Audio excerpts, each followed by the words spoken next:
Ladies and gentlemen, welcome to the second annual live Strip Tour Conference. On behalf of Orthman, we would like to extend a very warm welcome to you all. We appreciate you taking your time off your busy schedules and being with us today. My name is Brian Nevote, the host and founder of this live Strip Tour Conference. Today, joining me on stage is Richard Fly from Bayer, South Africa. I have two gentlemen that will be joining us live from the United States.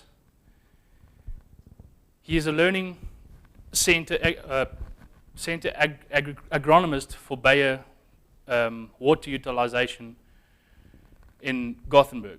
He helps plan and execute research trials and demonstrate plots and address challenges to row crop agriculture.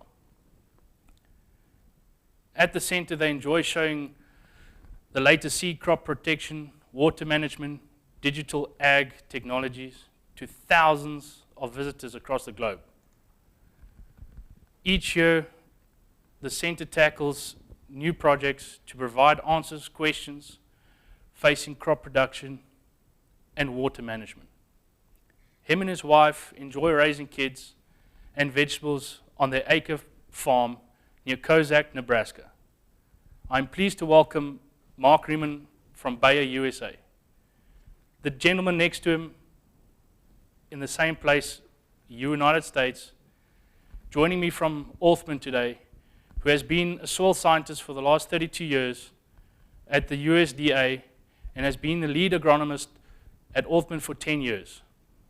Here to join us this week to talk about precision tillage, Mike Peterson. Gentlemen, thank you for joining us. I really appreciate you guys' time. And Mark, I know you've got a couple of questions and a few slides. Richard, I know you guys have a couple of things that you guys want to share from Bayer as well. I really appreciate the time that you guys have taken to be with us. And obviously, last of all, Mike Peterson, thank you, our lead agronomist. So Mark, I'll hand it over to you. I know you've got a couple of things that you would like to discuss and talk about.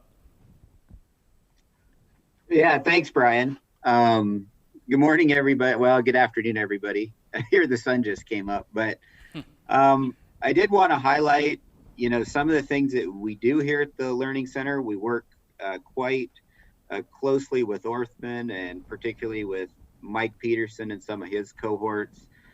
We are only about 30 miles west of Lexington, where Orthman's headquarters are located. So it's a good working relationship, and it's really been one that, I think working with Bayer on the high plains through the Learning Center and through other TDRs, it's really changed the face of what row crop tillage and soil water conservation and things like that have looked like on the high plains. So I did want to highlight what it's like right now.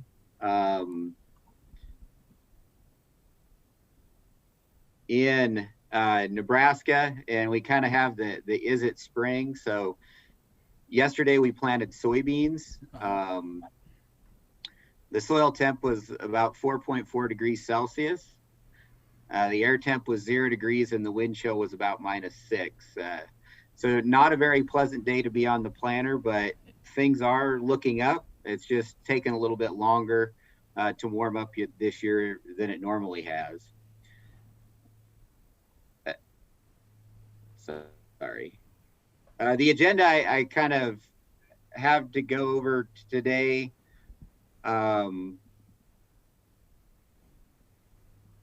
Is really an overview of the Learning Center, a little bit about regional corn production here, talk a little bit about a new Bayer product that we've had a lot of, been doing a lot of work on called short stature corn, talk about some of the work we do on regional production issues in Nebraska and really the high plains, a few other Learning Center focuses that we have, and then if there's any time, Mike, you can jump in anytime, and then maybe there'll be a little time for questions at the end.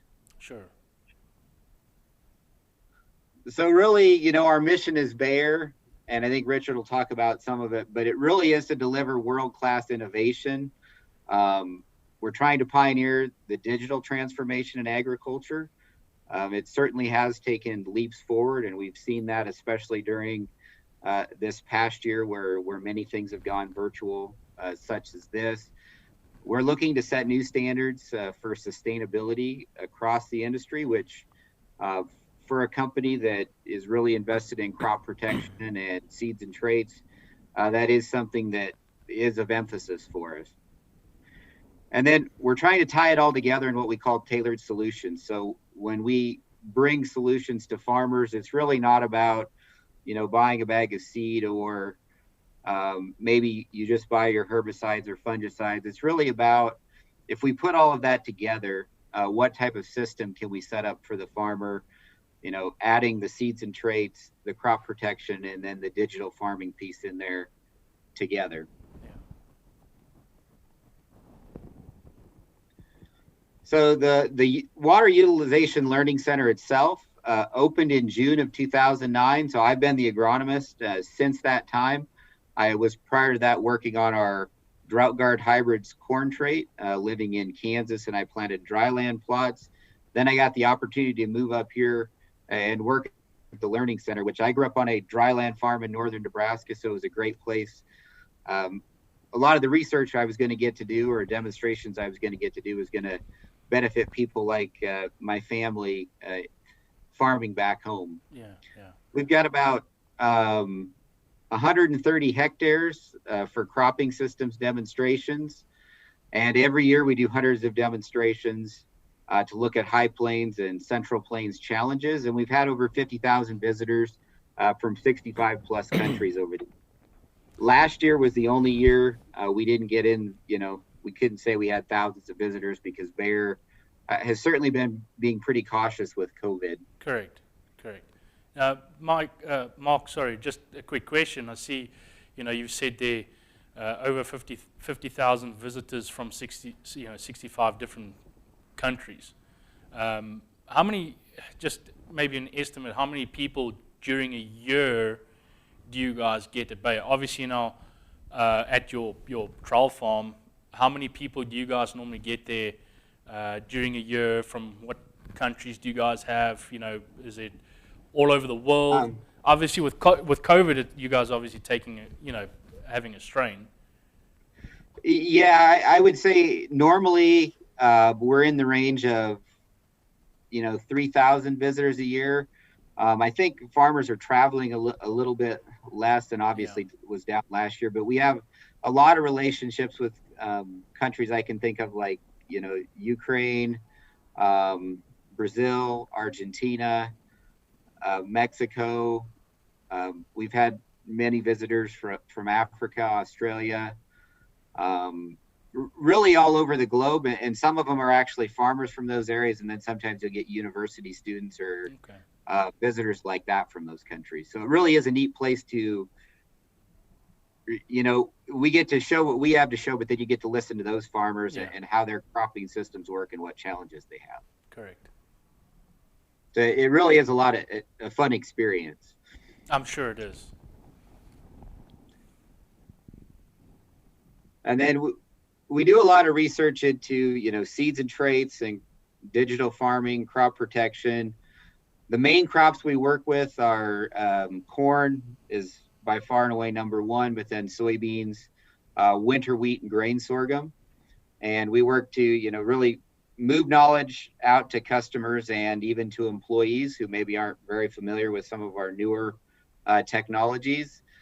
We have a sustainability focus, trying to, decrease the use of water and other inputs. And then we also work at training new agronomists, and that's where when we bring like Mike to the farm and Jeff Dakota and people like that, they help us do some of our agronomic training for people who will have full-time roles in Bayer out there in the field eventually. All right, that's interesting. I'm sure Mike is there, and he can come in there on that. What type of training he does. I know him and myself communicate quite a few times, and we talk about it.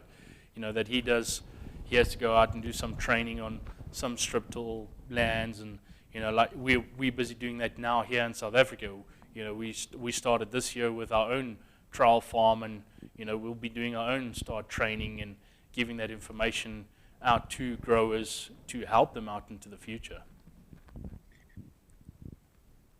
Yeah, and it is really good when you can rely on experts like Mike to help us out with any questions we have, whether it be kind of what fertility to apply, how to apply it with the strip till system, and then again, just having him spend some time with our trainees like this past year was really valuable for us.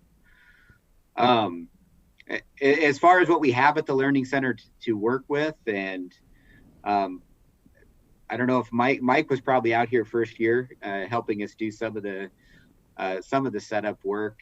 We didn't own our own strip tiller at first, so Orthman would come in and do some like custom strip tilling for us to do testing. But we've got 7 linear irrigation systems, so we don't have a center pivot. We just have linears because those tend to work better in terms of straight plots to work with. We've got 120 drip irrigation zones, so we do some subsurface drip irrigation as well as overhead. We power all that with 4 wells that we have, and groundwater here is fairly abundant yet, so we're very fortunate. And that rolls into about 50 dryland hectares that we do research work on, and 80 irrigated hectares. And then we also work with other groups in Bayer who are outside of the Learning Center. So we have locations where we work with variable rate irrigation to do product testing in Southwest Kansas, Northeast Colorado, Northwest Kansas, Southeast Nebraska, Northeast Nebraska, and then here at the Learning Center, we've got those 5. We have 5 of the linear irrigation systems with variable rate technology. And when we talk about variable rate, we're talking about having the ability to vary the irrigation by the nozzle. Mm-hmm. So we can make blocks of corn where we're testing, one gets 50% irrigation, one gets 100% of the water you're supposed to have. So maybe in a trial, 228 millimeters is your full irrigation rate, and then 114 millimeters is the lower irrigation rate. And you can really look at product performance across both of those environments for our producers, because many of them are pretty limited in the amount of water that they have here on the high plains. Yeah, so Mark, just coming back to that, is you guys do use some of those blocks with strip till, right? Some of those blocks are used with a strip till machine? Yes, and really the interesting thing there, and on the center pivot, like the picture there, the farmer strip tills it in a circle because that's how he farms his ground. And then we've had to develop some pretty specialized relationships with in particular Trimble and other software providers to allow us to plant small plots on that curve mm-hmm. to follow. But we've been able to work with them. But yeah, those systems, by and large, it would be strip till in that environment. Well, I hope one day I can come out there. It looks very interesting. It's not far from the Orthman facility, so hopefully one day, and not only me, but a couple of growers can come out and have a look what you guys are doing out there. Yeah, no, it's not. It's about 25 minutes on the interstate, so not bad at all. And then another resource that we have, and I think the story behind this one's pretty good. So it's our rainout shelter, and we actually had a Bayer employee by the name of Hendrik Kruger. He was from South Africa, and he was actually managing the learning centers at the time, and we were getting more rain. We didn't have the ability in like 2009 and 10 to show a lot of drought stress when he visited. So he came up with the idea of we need a rainout shelter, and basically it's a 49-meter long building by 24.5 meters wide. Mm-hmm.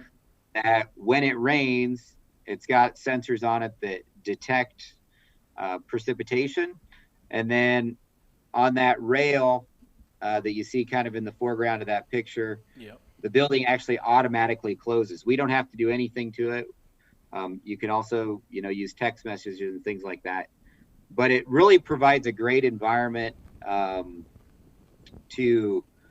really look at drought stress. So you can use it in, to simulate all types of environments, whether that be, extreme drought stress, full irrigation, and you can key in on, drought stress timing, because so often we do get a little bit of rain at some point that will kind of mess up what you're trying to do as far as irrigation and water stress. And then I've got the question down there, can you raise corn on 150 millimeters of water? And we did find... I'm sure we've got that a couple of times. Yeah, you could, I mean, the wisdom and what you see from universities would be, it does take, at least, they probably say 250 millimeters to raise corn, but we've been able to, by timing that irrigation or using very limited amounts of water around pollination, you can set an ear on every plant. It'll only be like that big, but it does produce some corn for you at 150 millimeters. Richard, obviously you've experienced that here in South Africa. Well, we've experienced it because we rely just on rain here. I'm sure you've experienced it as well. What the guys say, how much rainfall they actually need in certain years, right? Yeah, I think the key comes down to plant population. Yeah. So, you guys will probably be at about 70,000 plants per hectare, per acre. And, no, sorry, I'm getting my numbers wrong, 30 to 40,000, right? Yeah, like 36,000 per acre. Yeah, 30 to 40,000. About 90,000 per hectare. Yeah, so we're looking at about 6,000 per acre. And then on 150 mils timed at the right time with the right germplasm, you're able to get yields of like 4 tons per hectare. And that's the difference between head above water for a lot of our growers in South Africa. And yeah, it raises interesting questions when you get into the short statured corn later, Mark. Yes. How many plants per hectare did you say? I missed that. So you're looking at about, some of the guys are planting as low as 15,000 plants per hectare.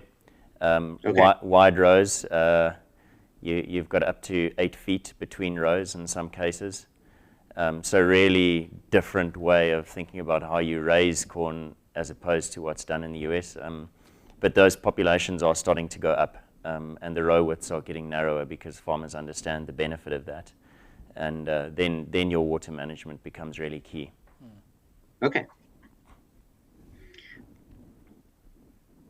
Yeah, and like I said, the reason we had to build the rain out shelter, it really came about was that we just had too variable of precip. I won't go into too much on this slide, but in Nebraska, it ranges, on the high end, 900 millimeters per year in southeast Nebraska and 400 millimeters per year in the west, which would, it decreases very fast. Typically, we get about 550 millimeters right here. But the problem is, we have had years where we've had up to 900 and 940.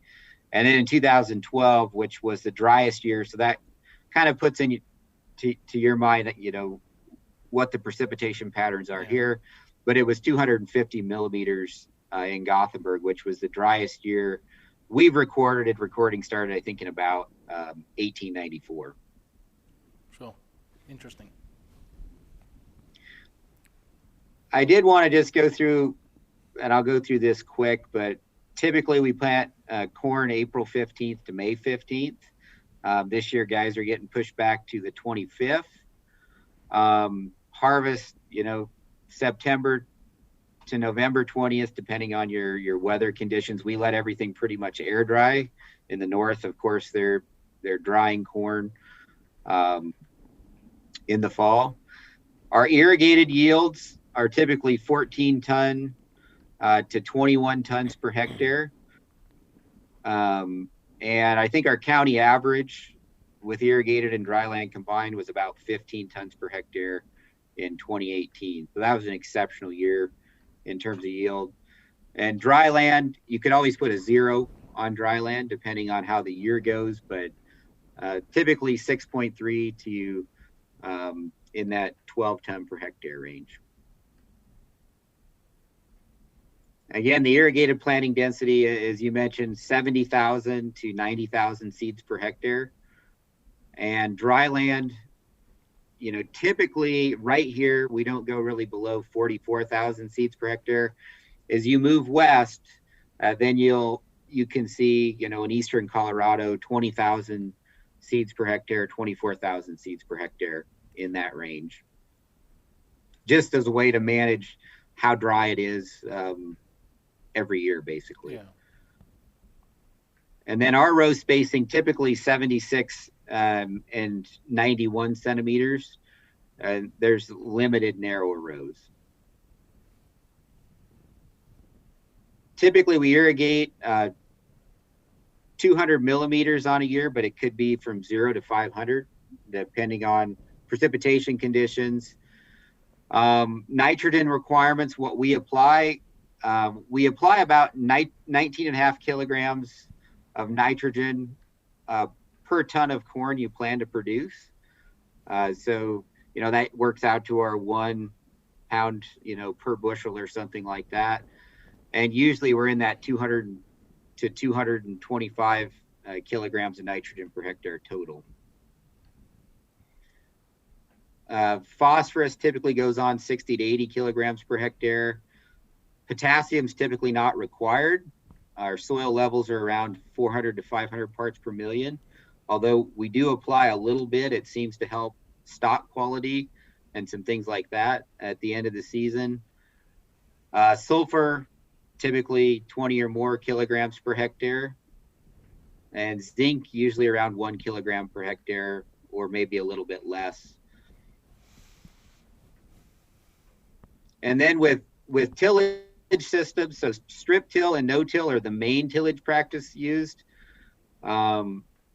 Conventional till has really, like I said, when we started here in about 2009, conventional till, all the farmers had bought like vertical tillage or high-speed discs, and we're using those. And then over the years, since then, it's really transitioned pretty quickly to here in the valley being 100% strip till almost.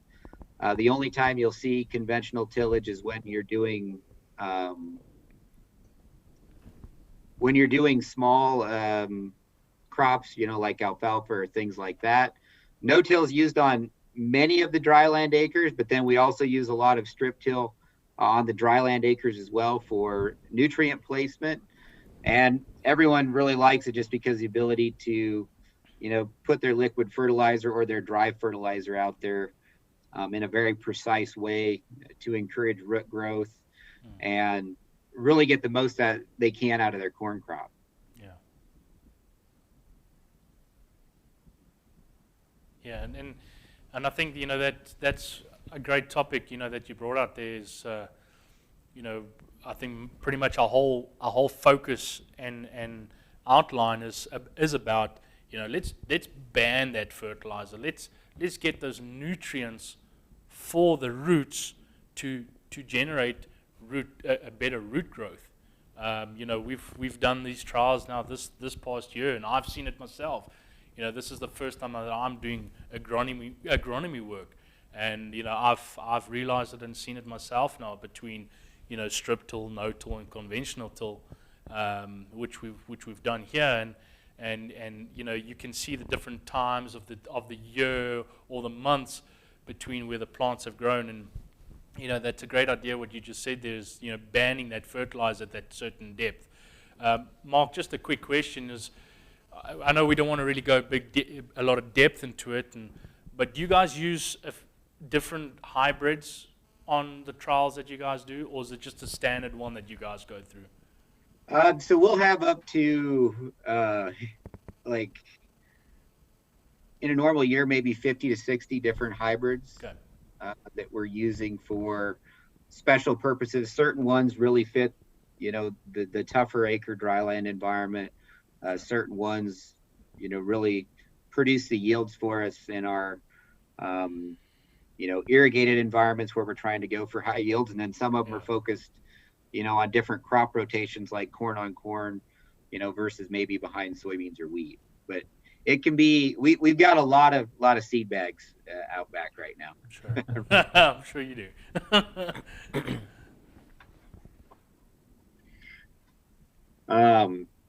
Yeah, and that's just, like I said, conventional till is pretty rare. There's a few people that, very few farmers here use it. The strip till there on your left is most of what gets done. And guys are, as I said, they've really transitioned over, and I think because nutrient banding, root growth, and then we have seen some water savings by preserving that residue on the surface for them.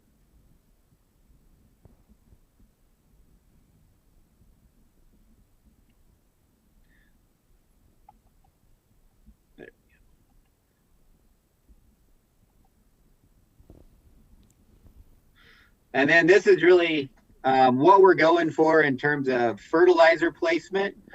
So the green there would be, our strip till bands. Typically, we're running about 20 centimeters deep. Some farmers probably do it a little bit shallower. We're placing starter fertilizer on both sides of the row, and then we're also placing fertilizer in furrow on the seed. In a lot of cases, it's not completely necessary, but we're doing that out there in the field. Do you guys, when you run a strip till, Mark, do you guys place fertilizer at certain depths, or do you just run it at just one certain depth? For us, for the most part, we're doing it at one depth, right there at about 20 centimeters. We push a little deep. We don't have an advanced enough system where we can be running two products at multiple depths. We could be splitting it at depths, would be something we can do. All right, and you guys use obviously liquid fertilizer, right? Yes. Yeah, we are going to get a dry machine. I think here delivered. It's coming a little late from somewhere else. So we may have that ability in the future as well. Sure.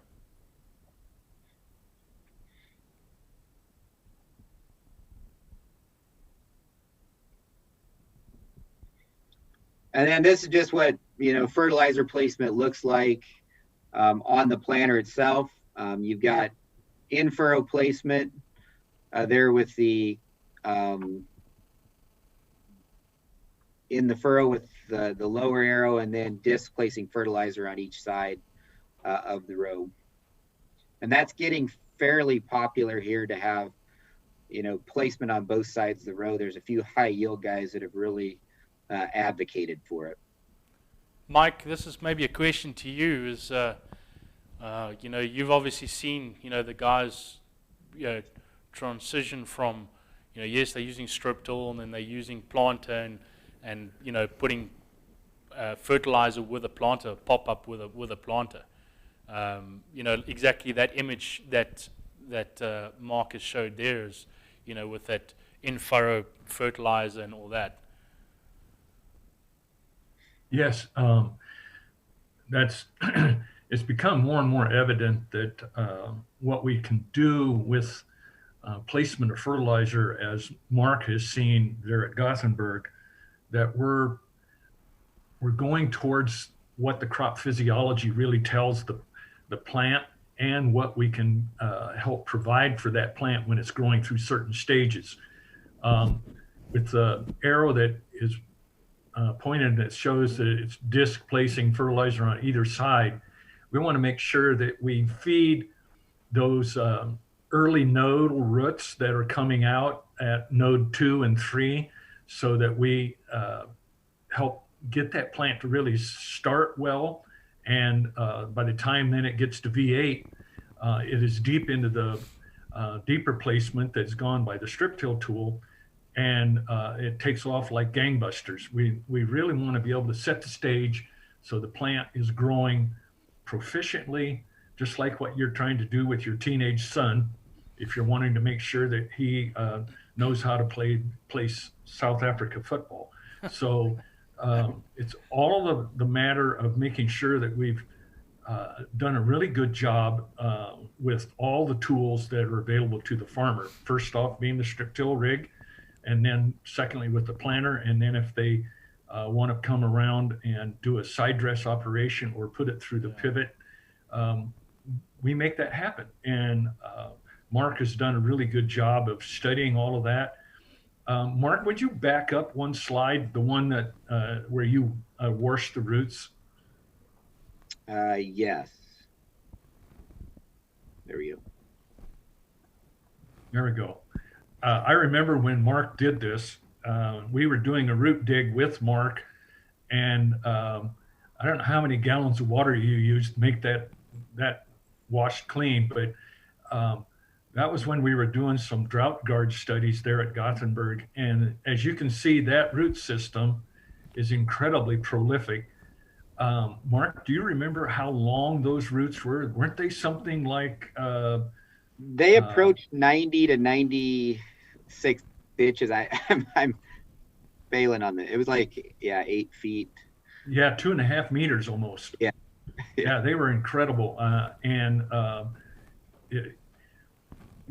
What Mark exposed here, as you can see, that root system was incredibly prolific, but because he fed it so well with the strip till system and where he placed his fertilizer in 4 different locations, I'm hoping that both you and Richard and your growers across the pond can see that this is what it'll do, and it can be an incredible plant. Correct. Giving it enough food, pretty much, right? Yes, at the right time, at the right place. Yep. Thanks, Mark. Yeah, that was, I had to haul water out to the field and ran a pressure washer. Yeah, it was, it took quite a while, but it made a really cool look at, what corn's actually doing underground, and we just don't see that that often. Yep.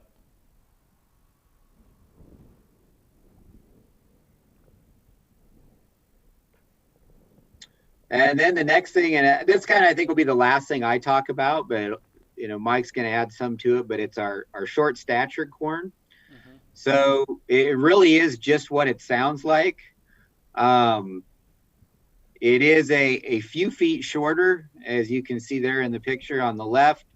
You've got a normal corn product, or the one that we would normally see here, and then you've got a short corn product. This one's probably not quite as short as some of them, but it does lower the height of that plant just a little bit. And really how it does it, you can see there on the left, you've got kind of your normal internode lengths, and short corn essentially kind of modifies some of the plant hormones and things like that really decreases that internode length. You tend to get a little bit more compact, maybe a little bit thicker stalk at the base, and then you get shorter internodes in there.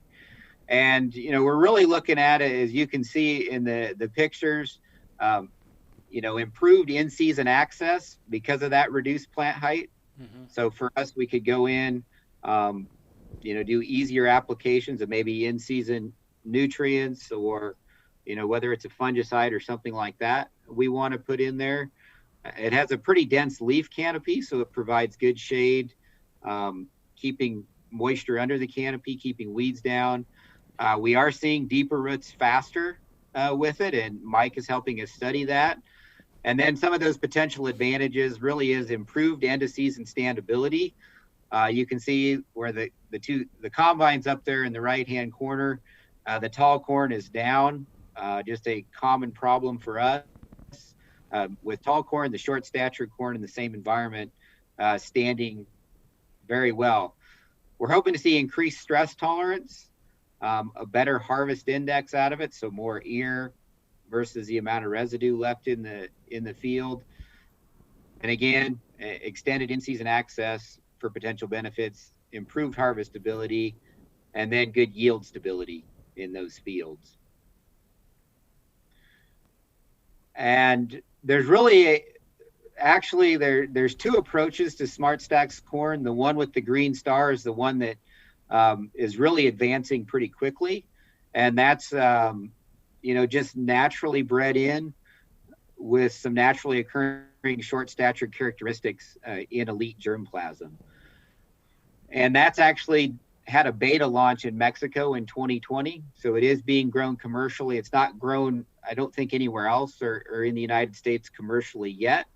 But we are doing a lot of testing work with it. Then there are biotech methods of doing it as far as converting the corn and keeping it short. And then we have one in discovery that's really early on, and it's through genome editing. So there's a few different ways to get to short corn. But, this is one of the advantages we see. So you can see in the center of that slide, basically you're looking at tall corn that went down in a windstorm, which we have unexpected, or I shouldn't call them unexpected, wind events every year, it seems like. And then, the short corn on the outsides of that plot look great in that environment. So they're just able to handle some of those things that Mother Nature throws at it for us every year. And this wasn't in the big wind event they had in Iowa this summer. This was just a kind of a more regular thunderstorm we have there on July 9th. And then this, Mike, is what I wanted you to talk about, but that's just about kind of our root digs and what you saw when you were here looking at the short corn. Okay.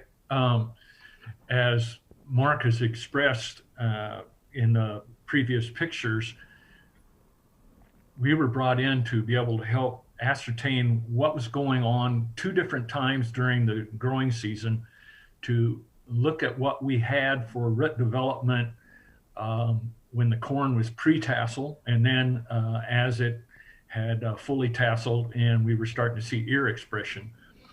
The reason being is that we found early on that the normal statured corn, which will grow upwards of 2.5 meters, maybe even taller, what was going to happen if we did have wind, but also how are those roots expressed versus the short statured corn? And we found that they were about equal. They were running anywhere from 55 to 70 centimeters deep.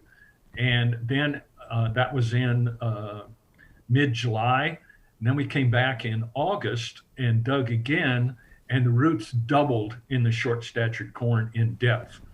So as Mark shows there, that it went down to about 72 inches, but it gives you an idea that that plant, with the big leaves, the incredible canopy that it has created, and the leaf area index, that this plant was really going to provide a lot of photosynthesis, put it both into the ear and also into the root system.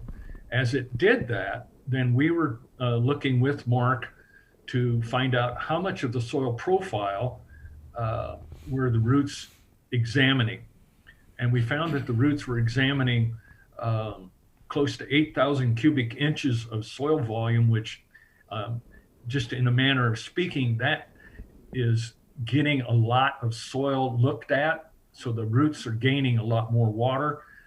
As Mark said, there's potential that farmers can look at less irrigation.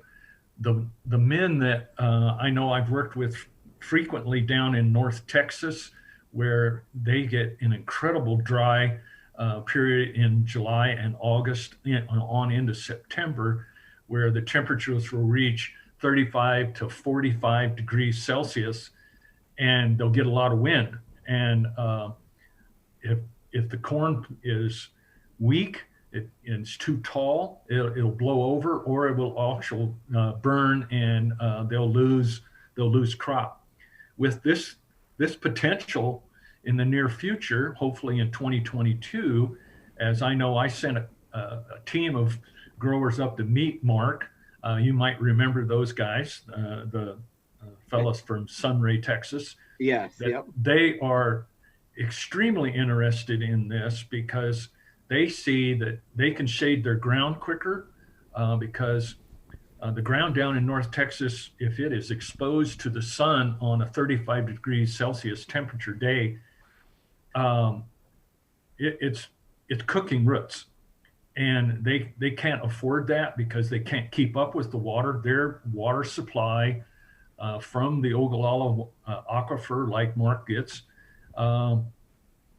is so limited anymore that they just barely can keep their plants alive. So they're looking at every opportunity, and this is one that they believe will be really making something happen.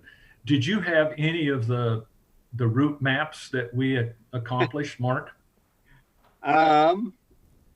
I didn't. That's okay. So, No, I don't. I don't have. That's it. fine. But I think we better toss it back over to Brian. You bet.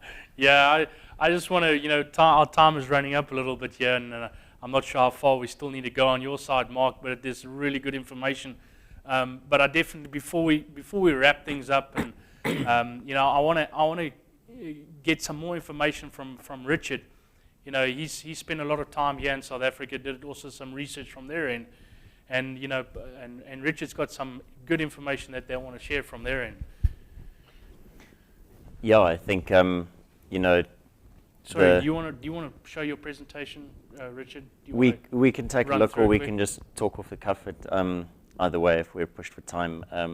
I mean, it's what I do each day, and it's what I love. It's great to sit and meet Mark, who's a colleague of mine who I've never met. I have spent some time at our Stanton station, and good to meet you as well, Mike. And it's fascinating to see the benefit of what we do. I think it's the importance of research and development is that we spend millions of dollars every year developing these products like short corn for farmers. Yep. And to see the application of that, and to see you guys taking a closer look at the benefit of it and understanding it and working out how we utilize it better is really what we want to see. I can share quickly some of the information that we have. So we've started within breeding, looking at precision breeding. So, how are we more precise with what we do? How do we utilize the limited resources that we have for breeding even better? So I'm going to skip through a couple of slides quickly. There were, you've already seen the tailored solutions from Mark, which is great. It helps me a bit. But we first started, and really what we were doing within breeding around 96 to 2004 was just throughput in a pipeline, really kind of generating a pipeline that evaluated genetics. And from 2005 to 2014, we started being more specific. We had the advent of like the data age, IT tools to look at it, and now we're more precise. So Mark was talking about the gene editing to get a new generation of short corn. So that's really what we're starting to look at. Remember, in breeding, when I start to look at a product, it's 15 years. It's it's about 8 years until it hits the market. So, what we're thinking of is 8 years ahead, and we need to make sure that we're sticking with that technology. There's a lot of it happening in the lab, and that helps us generate throughput in our pipeline. So when you're able to run a year of testing in a lab because you understand the genetics of a plant and you can evaluate it, then you skip a year's testing in the field, so my 8 years becomes 7 years. That helps me a lot. And to come back on that, that's exactly the same way. And Mike, you can help me on that. That's exactly the same way as when we build our machinery. When we go to trials, we do lands, we do preps. It takes us 2 to 3 years before we can even get to. So exactly where you guys coming from 7 to 8 years. Yeah, and this is a good example. Why great teams like Orthman and Bayer work together to bring a good product to the market. Absolutely, yeah. We've got the benefit. We're a global organization. Mark was talking about some of the visitors that he gets at the center. It's fantastic to be able to I know we send visitors over to the US often, and we share a lot of similarities. I was really interested to see the populations that Mark was talking about and the practices. And there's a lot that we can learn from one another.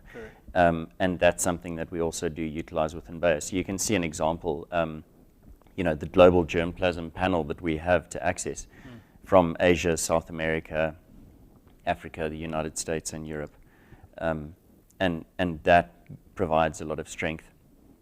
The key to the programs really now is analytics. Data, however you want to pronounce it. But it's interesting, and I'm sure Mark would also be able to comment on it. It's great to have data, but what do you do with it? Because we can generate a lot of data. And sometimes you kind of get the data and you sit there and it's like, this is great, but what am I going to use this for? Or just having the capacity to be able to analyze and visualize the data. When you start to think about germplasm with crop protection along with tillage practices, that's 3 factors. So what's causing your yield bump? Is it the genetics? Is it the crop protection? Or is it the tillage practices? And how do you measure each? Because that's where we need to get to. So we can generate the data, but our ability to analyze and visualize what we're doing is something that we need to work on and that we need to get a lot better with across the board now. And that's been a huge focus for us within breeding. At the same time, how are we more insightful with our data? How are we more precise? Because data quality is everything. It doesn't help that we've planted a trial. We want stress, but we've had 15 inches of rain through the season on it. That's not telling us what we want. So that, and I've met Hendrik before. That rain art shelter is a great idea, and it sounds like something very practical and South African. Well, we just needed the opposite way around for snow or moisture. Yeah, absolutely. The other thing is how representative are we? So, are we sampling in the right environments? And that's a key. And how do we link genetic performance across environments? Because if we can do that, we can start to build up the genetics that work within an environment. And in a gene editing environment, you can think, well, cut and paste, and let's make the variety that we want. Couple that with tailored solutions and crop protection, herbicides, fungicides, and tillage, and then you're really starting to make the most out of what you as a farmer are doing in the field. Super important. And keeping that insight on the field and into the market is really, really key towards us developing products.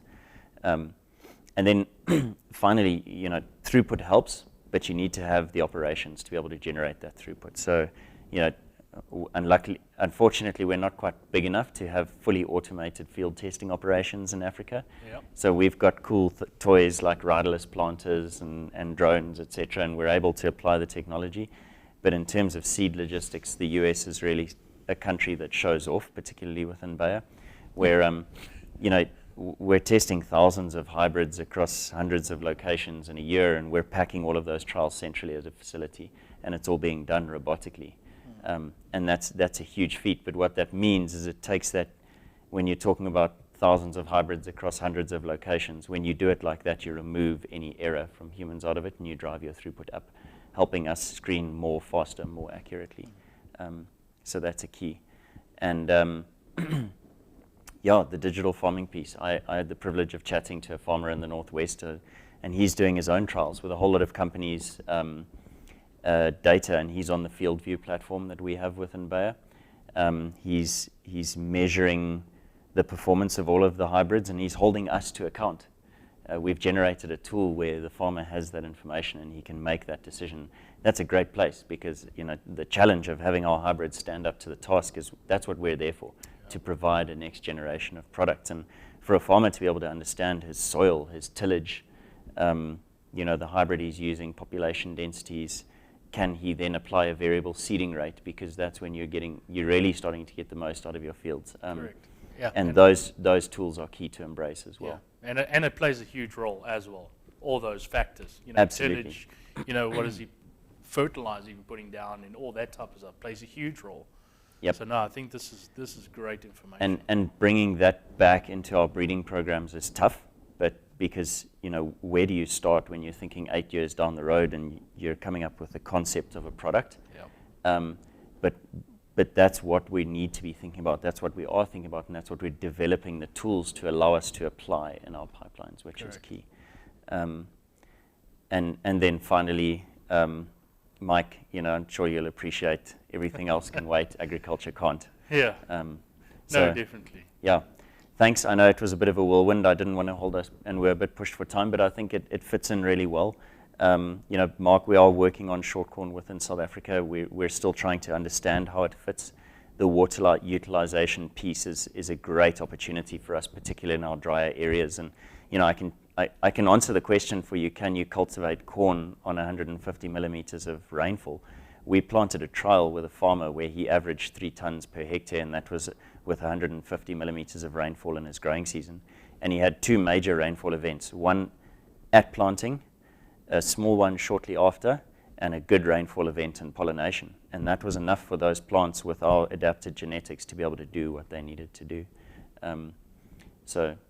Great things happening on the technology front. No, definitely. Richard, thank you. I think that's some good information. And, I just want to come back a bit, talking about tillage, and that's exactly where we look at as Orthman, as a manufacturing company, is, we want to build these relationships with these manufacturers like seed companies, Bayer. We sit behind the scenes as well, and we take a lot of data information to build a product that can provide something to a customer for a value. So at the end of the day, we want to give the value of a product to a customer, and that is exactly where we're talking about our one tripper, the strip till machine. There's a lot of guys that come out and discuss about it and say to us, they're really interested in it, they're looking into it. I think they just need to get a bit more information and a bit more help from guys like us to get them the right information from you guys, Richard, Mark, Mike. You guys brought some really great information to the table today, and yes, and I really appreciate that. And I know we're running a bit out of time here, and please feel free to drop your comments to our Facebook page, and we will definitely get back to you guys and answer the questions. So please feel free, and guys, thank you for joining me. Mike, Mark, thank you for joining me, and we will see you guys on the next one. Thank you. Thank you, guys. Thanks, Brian.